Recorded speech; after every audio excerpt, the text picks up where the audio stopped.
Welcome to our channel. ఈరోజు మనము tiffins అన్నింటిలోకి పప్పు చట్నీకి కాంబినేషన్గా ఎంతో టేస్టీగా ఉండేటువంటి ఈ కారాన్ని మాడుపు కారం అంటారు, నల్ల కారం అంటారు అండి. ఇడ్లీ కారం అని కూడా అంటారు. ఈ కారం అయితే టిఫిన్స్లోకి చాలా టేస్టీగా ఉంటుంది. ఒకవేళ మీరు చట్నీ చేసే టైం లేకపోయినా సరే ఈ కారంతో ఇడ్లీ దోశలను హ్యాపీగా తినేసేయచ్చు. ఇప్పుడు ఈ కారాన్ని ప్రిపేర్ చేసుకోవటానికి ముందుగా ఎండుమిర్చిని తొడాలు తీసి వీటిని ఈ విధంగా సగానికి ఇరగదీసి పెట్టానండి. ఇక ఎండుమిర్చి ప్రకారంగా మనము పైన దినుసులు తీసుకోవాలి. కరివేపాకునైతే శుభ్రంగా కడిగి ఆరబెట్టేసుకొని ప్లేట్లో తీసుకున్నాను. ఇప్పుడు దీన్ని ప్రిపేర్ చేసుకోవటానికి స్టవ్ మీద ప్యాన్ పెట్టేసుకొని ఆయిల్ ఏమీ లేకుండా ముందుగా కొన్ని మెంతులను వేస్తున్నాను. మెంతులు ఇంకొంచెం తక్కువ కావాలన్నా వేసుకోవచ్చు, లేకుంటే మీకు మెంతుల ఫ్లేవర్ నచ్చదు అంటే స్కిప్ చేసేయచ్చు.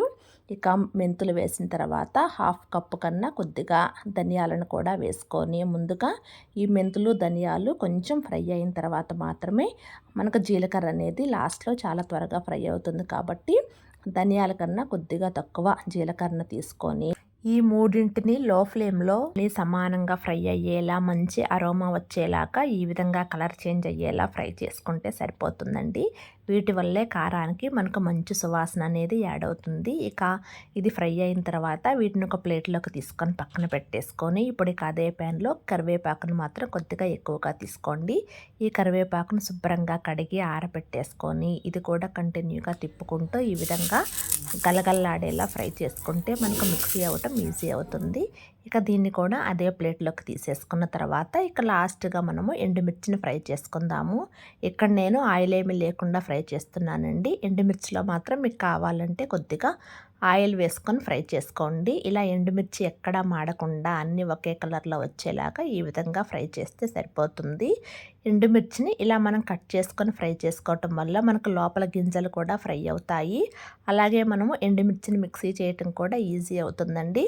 ఇలా ఎండుమిర్చి కూడా ఫ్రై అయిన తర్వాత ఇక స్టవ్ ఆఫ్ చేసేసిన తర్వాత ఇక మీరు పులుపు ప్రకారం ఎంతైతే చింతపండు వేసుకుంటారో ఆ చింతపండును కూడా ఈ బాండీలో వేస్తున్నాను. ఒకవేళ చింతపండుకి ఏమన్నా తేమున్నా సరే ఆ వేడికి పీల్చేస్తుందండి. ఇలా చింతపండు కూడా వేసిన తర్వాత ఇక లాస్ట్లో మనము వెల్లుల్లి రెబ్బలు వేసుకోవాలి. ఇక్కడ నేను వెల్లుల్లికి పైన పొట్టేమీ తీయటం లేదు. మీకు కావాలంటే కొంచెం పొట్టు తీసైనా సరే వేసుకోవచ్చు. వెల్లుల్లికి పైన పొట్టు తీయకపోతే మనకు కారం అనేది పొడి పొడిగా వస్తుంది.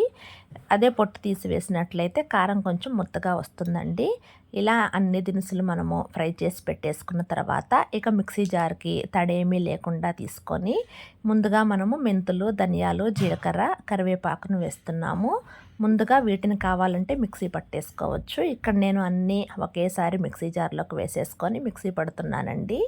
ఇలా అన్ని దినుసులు వేసేసుకున్న తర్వాత ఇక లాస్ట్గా రుచికి సరిపడా సాల్ట్ వేసేసుకొని మూత పెట్టి ఇక దీన్ని మెత్తగా మిక్సీ పట్టేసుకోవటమేనండి. మిక్సీ పట్టేటప్పుడు మాత్రం కంటిన్యూగా మిక్సీ తిప్పకుండా కొంచెం మిక్సీ తిప్పి మధ్యలో ఆగుతూ మిక్సీ పట్టుకుంటే మనకు కారం అనేది పొడి పొడిగా వస్తుంది, మనకి ముద్దగా లేకుండా ఉంటుందండి.